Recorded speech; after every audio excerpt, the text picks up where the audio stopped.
I met a gypsy. We're just very fortunate, and I'm one of the few who, when I got out, I've never been injured. You know, I'm very lucky, and all my joints, my legs. I've never had surgery on any of that stuff. Wow. So, um, You might be the only man that's ever ridden a well, 500 two-stroke. I'm telling you, like you say, Eddie and I were, and that's one thing that I always looked at him, and he was the master of Which Eddie? Eddie Lawson. Yeah. Yeah, he was the master of, and he was so smart in that way that, Eddie was going to put it all on the line, but he was so good about walking that tightrope to the last millimeter of the edge, but he knew the limit. And when he was at that limit, he didn't stick his finger or his toenail over that limit, because when you do, that's when you're flirting with disaster. And he was so good about walking that tightrope, and that's why if it required, okay, today he wasn't going to win, he was going to get second or whatever, third, he would take that. But a lot of these guys, they just keep opening the throttle and opening it to the point of where everything's upside down, and some of those guys paid a heavy price for it. Can you see if there's like a 500 two-stroke, like Jeep? What are they? Wasn't MotoGP, so it's like No, Jeep. it's just the 500cc World Championship. Yeah, I want to see some crashes like from back then, because they were just wild, eh? Oh, what the thing is And then crash video. I don't know why, but this puts a lot of perspective into just how gnarly. But I can explain to you how violent the snap was. Example, Randy Mamola in Laguna Seca, the thing tried to high side him and he hung on to it, but it separated his wrist from his arm. And I just remember sometimes that snap was so violent that you could feel your internals just get shaken loose from your core. Just the snap of it.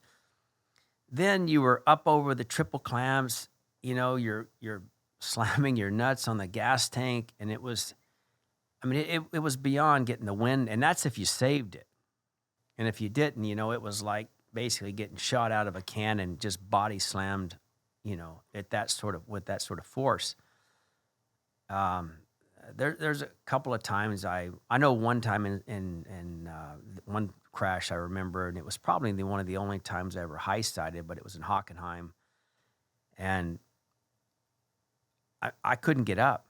I laid there, and just my internals actually screamed. Like I heard everything inside my body scream, and I tried to get up, but I couldn't get up. It just knocked the living hell out of me, and finally I was able to get up to my feet and get off the racetrack. But it's like you say, I remember that like it was yesterday. But it was violent. And that's one of the things that the guys, with all this electronics in today's, MotoGP world, is it's tamed all that down, and so that they're not so susceptible to having these just nasty, vicious high sides, and it's really hard to explain. I tell you, just one time experiencing it, and it's the sound. I can make a certain sound to somebody who's ridden one, and they say, "Oh, I know that sound." That's when you're getting ready to take a trip to the moon. And but like you said, I think I only had really one big high side in my whole career. Really? So, and that's why, example, like, Wayne and I, we required completely different chassis. Like I couldn't ride Wayne's bike, to the best of my ability, and then he couldn't ride mine because our riding styles were very different. What would you set your bike up for? Well, mine was more, Wayne had much more what I call sweeping lines, and he carried a lot of lean angle for a long period of time. And that's why carburation was very important to him. Because he trailing the throttle a lot? Yeah, because when he would start to crack the throttle, if it wasn't really smooth, it would upset the bike. Yeah. And because he was leaned over with a lot of lean angle, but for a long time. And, man, he rode the edge of that tire. He was unbelievable at doing it. But I didn't like that. I wanted to get the thing in, on the brakes, get it turned, and get it back up on the the fat part of the tire to accelerate off the corner, and that's why when I crashed, I would lose the front, but the high sides were, I mean, they were, And that, like his style was probably a bit more susceptible to high sides. it was. Yeah. And Wayne, if you look at his career, he had more high sides where I had more front end, Yeah. But, the front end things were typically, you fall down, get up, and if you could start, you could get going again. But those high sides, Yeah, it's over. oh, no, I'm telling you, I wish I had a way to articulate it better. But when I tell you it would loosen everything, all your internals, oh, I mean, it was that violent. Yeah. But just the initial snap of it, as I said, that alone, it felt like it could shake your brain loose in your cranium. I mean, Yeah. it was unbelievable. And is it because they were so rigid, the chassis, or they were too flexible? Like, because you can kind of get that from both ways, right? The thing is, they made a lot of power in a very narrow power band, and they were light. And with the Michelins, there was a lot of grip. So to just rubber band itself. oh, yeah, no. I mean, there were times I remember telling the mechanics, like, man, if this back tire lets loose, I'm going to end up in the next country.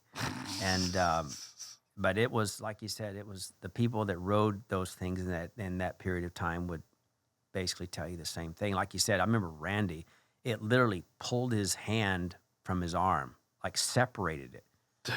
And he didn't hit the ground. He just tried to hold on to that snap. When it snaps sideways and it snaps back, that's when, he held on to it and rode it out, but it broke his arm. What was the scariest track?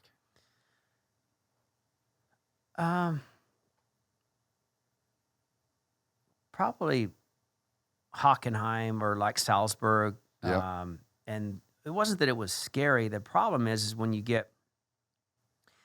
and it's probably worse in the 250 days because you could get 7 or 8 guys. And when you're in a group of people like that, when you catch the slipstream off 6 or 7 guys, you can like go past them probably 10 or 15 miles an hour faster, and you can get sucked into a corner like with such extreme speed that there's no way you're going to make it. And what's scary is when you're, inches away from 6 other guys, that was pretty nerve-wracking. And so did Hockenheim kind of set up for that? Hockenheim was that way, and Salzburg was that way. They're really fast racetracks, because it's, when you're riding that close to guys and you're worried about, especially if there were 3 guys and you were the 4th guy, I mean, you could literally when you're on the brakes, you could just go past these guys 20 mile an hour faster just because of the slipstream. And it was, I mean, and it can happen to you without you, it just, because it's hard to gauge everything, but suddenly it just happens. So you're not expecting it. And so I was, I was like, wow. I mean, I know I remember in Salzburg going into turn 1 on the 250s, I actually had it locked up, and I put my left foot on the ground like a dirt tracker because I thought, man, here it goes, and it was something that I never experienced before because in America we didn't have tracks that were fast like that.